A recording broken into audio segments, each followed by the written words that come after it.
अब हम जानेंगे पानीपत की पहली लड़ाई।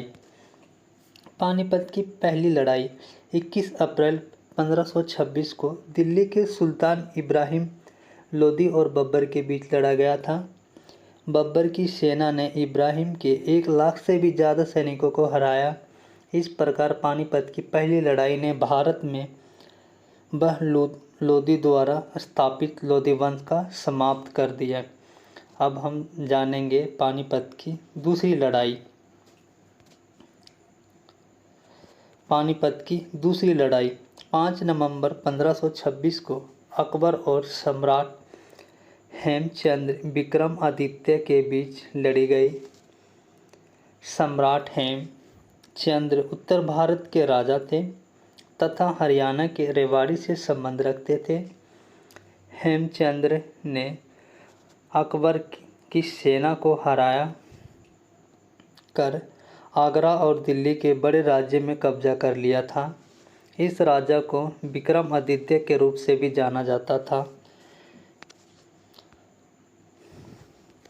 यह राजा पंजाब के बंगाल तक 1553 तथा 1556 से अफगान विद्रोहियों के खिलाफ 22 युद्ध जीत चुका था और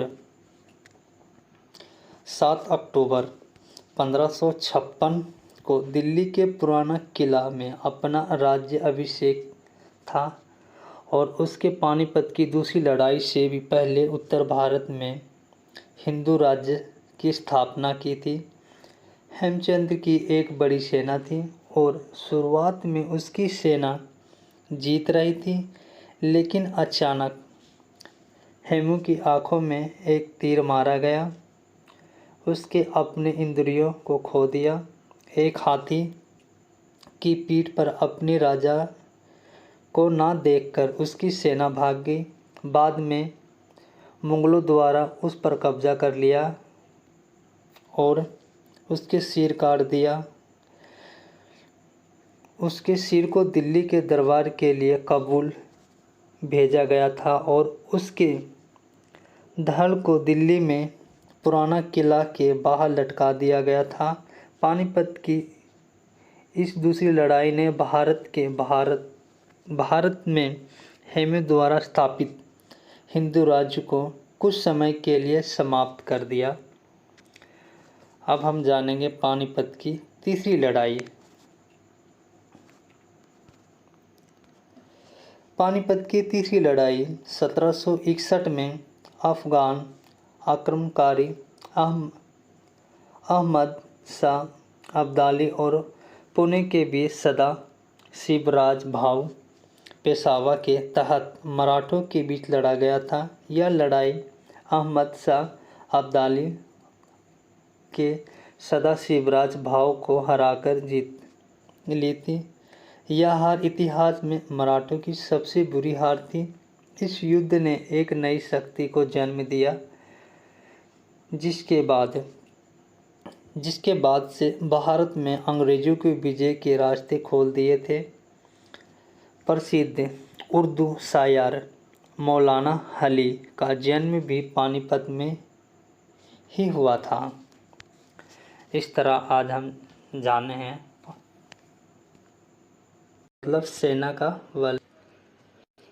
सेना दृष्टि से सेना ने युद्ध में अफगान और रोहिलों की भारी घुड़सवार सेना व तोपखानों, जिसका नेतृत्व अहमद दुरानी और नजीब उद दौला ने किया, ने मराठों की फ्रांसी आपूर्ति वाली तोपखाने व घोड़सवार सेना को परास्त किया था।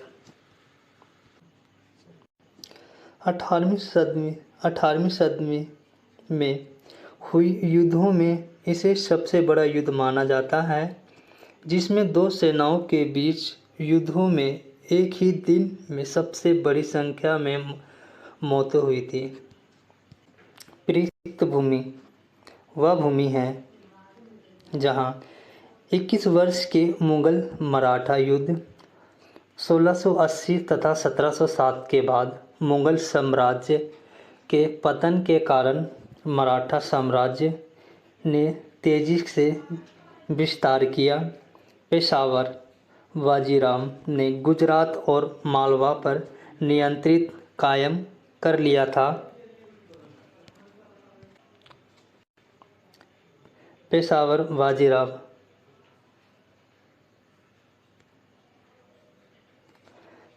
बाजीराव ने गुजरात और मालवा पर नियंत्रण कर लिया। यह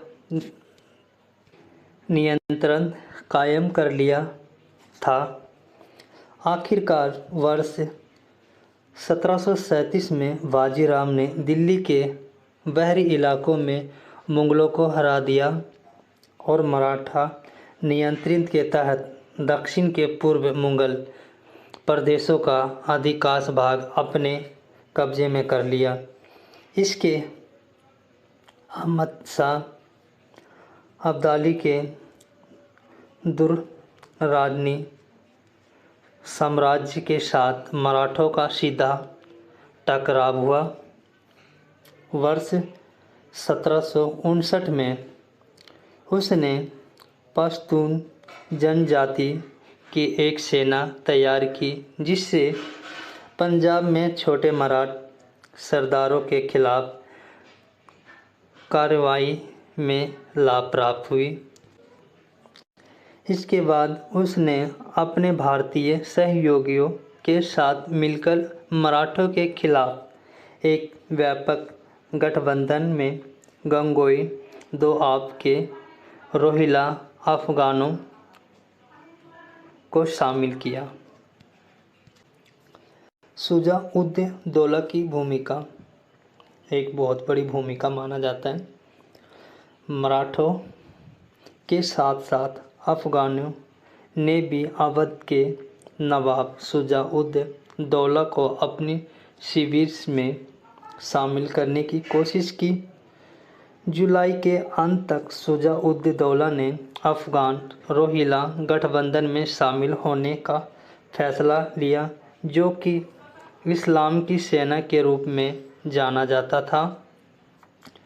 मराठों के लिए यह राजनीतिक रूप से एक बड़ा नुकसान था, क्योंकि शुजा-उद-दौला ने उत्तर भारत में अफगान सेना के लंबे समय तक प्रभाव के लिए वृत्त प्रदान किया था।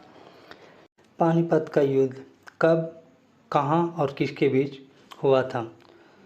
पानीपत का प्रथम युद्ध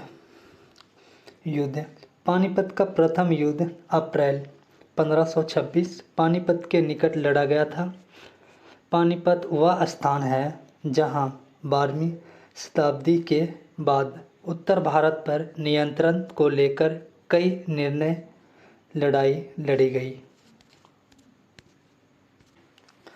पानीपत के प्रथम युद्ध ने ही भारत में मुगल साम्राज्य की नींव रखी थी।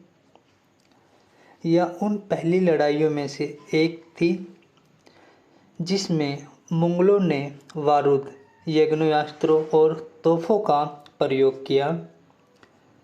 पॉइंट नंबर 3, पानीपत का प्रथम युद्ध जहीर उद्दीन बाबर और दिल्ली के लोदी वंश के सुल्तान इब्राहिम लोदी के बीच लड़ा गया था। इस युद्ध में जहीर उद्दीन बाबर ने लोदी को परास्त किया। सैन्यबल बाबर की सेना में लगभग 15,000 सैनिक और 20 से 24 तोपों थी। इब्राहिम लोदी की सेना में लगभग 30,000 से 40,000 सैनिक और कम से कम 1,000 हाथी थे। अब हम जानेंगे बाबर की राजनीतिक के बारे में। अशास्त्र ही नहीं बल्कि बाबर की तुलगमा और अरबा की राजनीतिक ने भी उसे जीत के लिए प्रेरित किया। तुलगमा युद्ध नीति।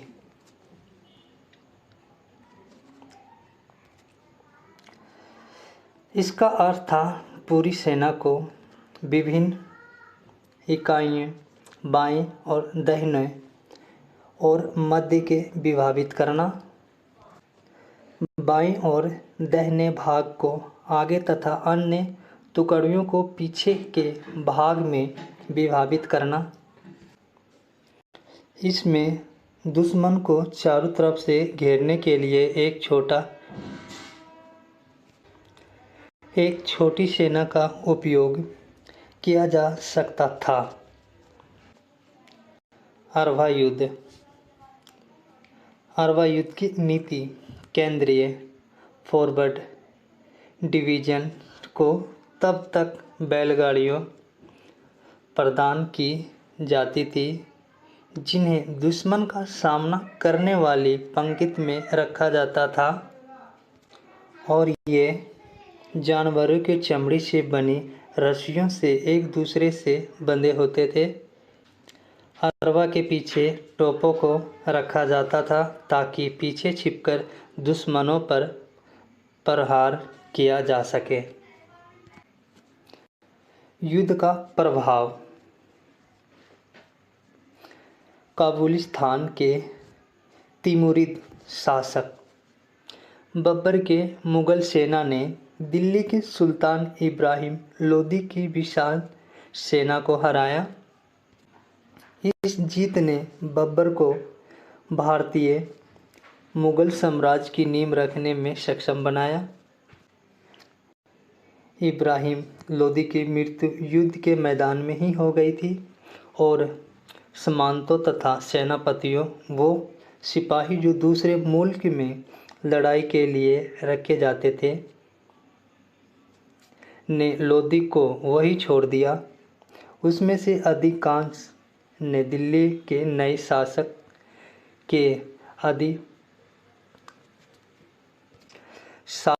के आधिपत्य को स्वीकार कर लिया। पानीपत की तृतीय युद्ध। पानीपत का तृतीय युद्ध। पानीपत का दूसरा युद्ध 5 नवंबर 1556 को उत्तर भारत के हिंदू शासक सम्राट हेमचंद्र विक्रमादित्य और अकबर के सेना के बीच पानीपत के मैदान में लड़ा गया था। अकबर के सेनापति खान जमान और बैरम खान के लिए यह एक निर्णायक जीत थी। इस युद्ध के फलस्वरूप दिल्ली के वर्चस्व के लिए मुगलों और अफगानों के बीच चले संघर्ष में अंतिम निर्णय मुगलों के पक्ष में हो गया और अगले 300 वर्ष तक सत्ता मुगलों के बीच पास ही रही। पृष्ठभूमि।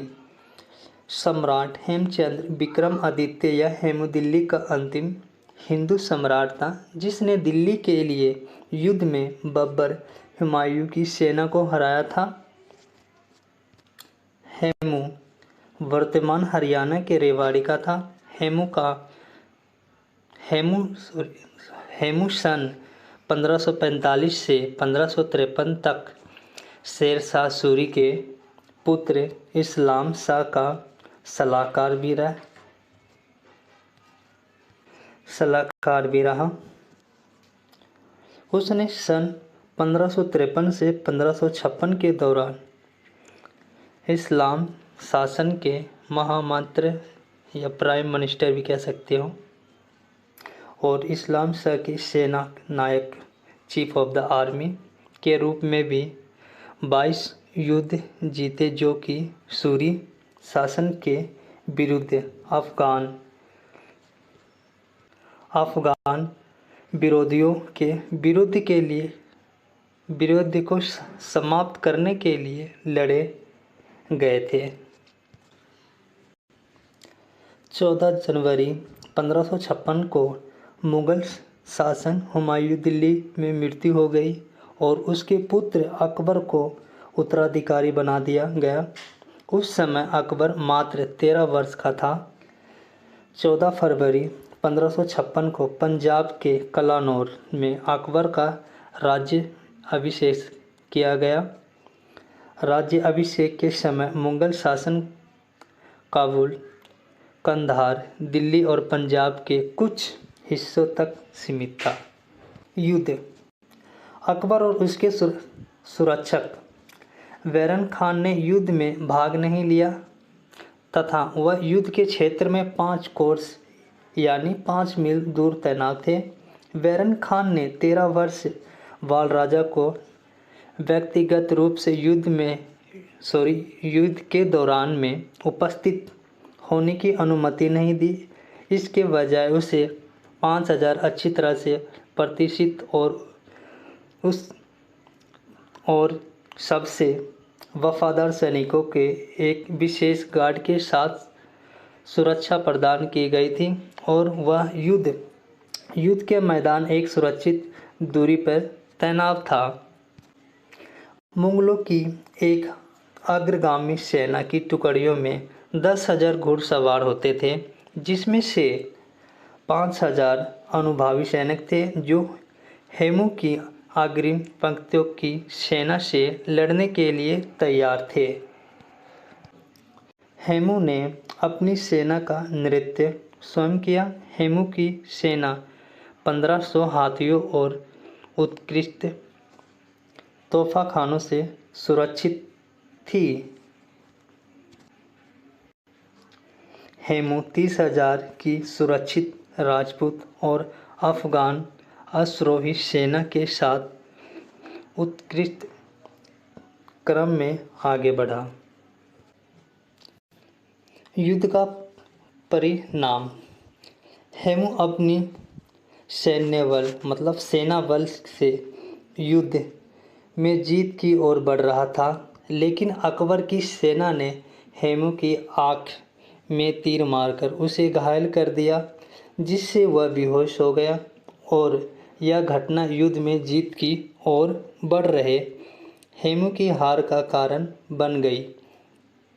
हेमू को ओहदा पर न देकर हेमू की सेना में गड़बड़ी मच गई और इस भ्रम की स्थिति के कारण वह हार गई।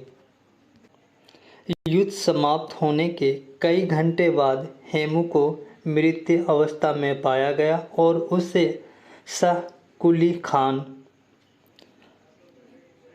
महरम द्वारा पानीपत के शिविर में अकबर के डेरे पर लाया गया। हेमू के समर्थकों ने उसके सिर स्वच्छेदन बिहेंडिंग स्थान पर एक स्मारक का निर्माण करवाया, जो आज भी पानीपत में जींद रोड पर स्थित सौदापुर गांव में मौजूद है। पानीपत की तृतीय युद्ध। पानीपत के तृतीय युद्ध।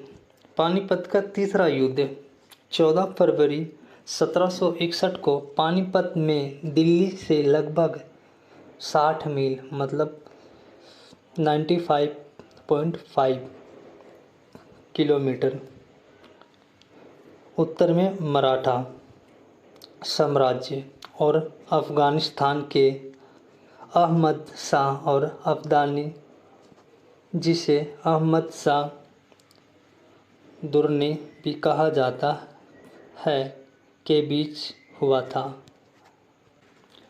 इस युद्ध में दो आप के रोहिला अफ़गान और अवध के नवाब शुजा-उद-दौला ने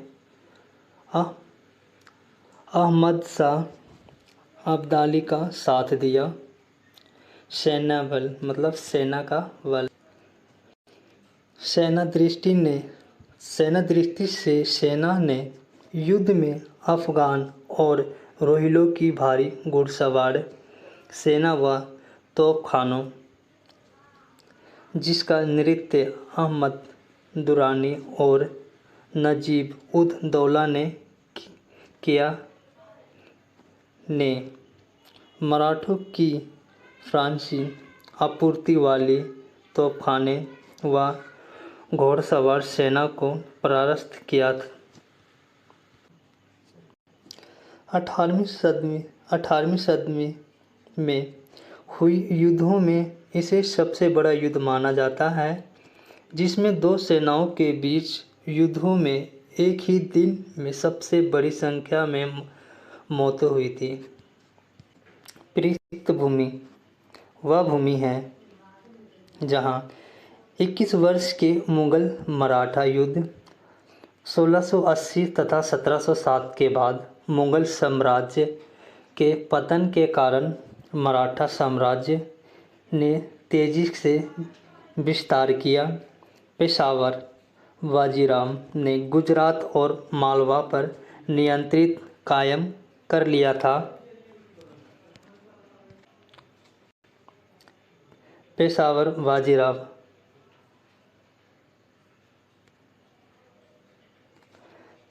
बाजीराव ने गुजरात और मालवा पर नियंत्रण कर लिया। यह नियंत्रण कायम कर लिया था। आखिरकार वर्ष 1737 में बाजीराव ने दिल्ली के बहरी इलाकों में मुगलों को हरा दिया और मराठा नियंत्रण के तहत दक्षिण के पूर्व मुगल प्रदेशों का अधिकांश भाग अपने कब्जे में कर लिया।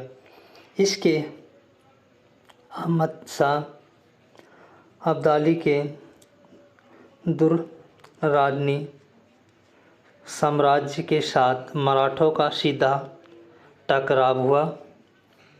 वर्ष 1759 में उसने पश्तून जनजाति की एक सेना तैयार की, जिससे पंजाब में छोटे मराठ सरदारों के खिलाफ कार्रवाई में लाभ प्राप्त हुई।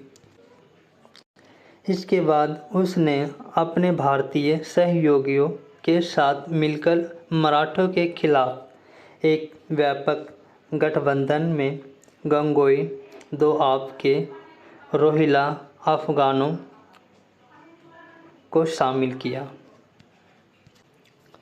शुजा-उद-दौला की भूमिका एक बहुत बड़ी भूमिका माना जाता है। मराठों के साथ साथ अफगानों ने भी अवध के नवाब शुजा-उद-दौला को अपने शिविर में शामिल करने की कोशिश की। जुलाई के अंत तक शुजा-उद-दौला ने अफगान रोहिला गठबंधन में शामिल होने का फैसला लिया, जो कि इस्लाम की सेना के रूप में जाना जाता था। मराठों के लिए यह राजनीतिक रूप से एक बड़ा नुकसान था, क्योंकि शुजा-उद-दौला ने उत्तर भारत में अफगान सेना के लंबे समय तक प्रभाव के लिए वृत्त प्रदान किया था। इससे यह संदेह उत्पन्न हुआ है कि क्या अफगान रोहिला गठबंधन के बाद शुजा-उद-दौला के समर्थन के बिना मराठा अपना संघर्ष जारी रख सकेगा। खाद्य आपूर्ति में बाधा। आखिरकार अगस्त 1560 में मराठा शिविर दिल्ली पहुंचा और उसने शहर पर धावा बोल दिया। इसके बाद यमुना नदी के किनारे एक मुठभेड़ और पुंजपुरा में एक युद्ध हुआ, जिसमें मराठों ने लगभग 15,000 की अफगान सेना को हराकर युद्ध जीत लिया। आखिरकार पानीपत शहर में मराठों के खिलाफ अब्दाली ने नेतृत्व में 2 महीने की लंबी घेराबंदी हुई। घेराबंदी के दौरान दोनों पक्षों ने एक दूसरे की ओर आवश्यक आपूर्ति को बाधा पहुंचाने की कोशिश की। इसमें अफगान काफ़ी अधिक प्रभावी हुई और नवंबर 1760 के अंत तक उन्होंने मराठा शिविर को होने वाली लगभग सभी खाद्य आपूर्तियों को बाधित कर लिया। मराठा शिविर में दिसंबर के अंत तक या जनवरी की शुरुआत तक भोजन समाप्त हो गया और हजारों की संख्या में मवेशियों की मृत्यु होने लगी। भूखमरी से मरने वाली सैनिकों के बारे में जानकारी की शुरुआत में खबरें आने लगी थी। युद्ध का परिणाम। पानीपत के तृतीय युद्ध के 10 वर्ष बाद पेशावर माधवराव ने एक अभियान के तहत उत्तर भारत में एक बड़ी मराठा सेना भेजी थी, जिसका मतलब था उत्तर भारत में मराठा वर्चस्व के फिर से स्थापित करना। अफगानों के साथ यह तो पक्षपातपूर्ण विध्वंस शक्ति जैसे रोहिल्ला या पानीपत के युद्ध के बाद मराठा वर्चस्व के हिलाकर रख दिया था। इस अभियान की सफलता को पानीपत की लंबी कहानी की अंतिम कथा के रूप में देखा जा सकता है। नोट: पानीपत के तीनों युद्ध में जो सबसे महत्वपूर्ण बात सामने आती है वह यह है कि विवाद या युद्ध का कारण पानीपत शहर कभी नहीं रहा। ये था point number 1। Point number 2, Panipat हमेशा से दिल्ली का प्रवेश द्वार था।